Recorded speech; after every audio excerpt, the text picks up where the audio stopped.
Uno de los tratamientos que realizamos en la clínica JJ Bosca es la inducción miofascial, tratamiento especializado dirigido a eliminar las restricciones del tejido fascial, que es un tejido que envuelve todas las estructuras del cuerpo humano.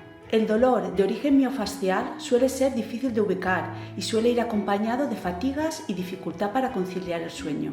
El paciente, al recibir el tratamiento, percibe una presión suave de las manos del fisioterapeuta, que se mantiene durante un tiempo determinado esperando la respuesta del tejido fascial, su relajación.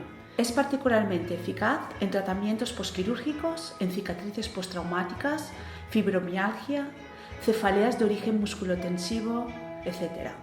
Una de las especialidades dentro de la inducción miofascial es la terapia craniosacra, que es un tratamiento global, manual, suave y profundo. Algunos de sus beneficios son disminuir el dolor, la alergia, el estrés, la ansiedad, la artritis, la hiperactividad, el asma, el lumbago, el insomnio, la diabetes y la depresión, entre muchos.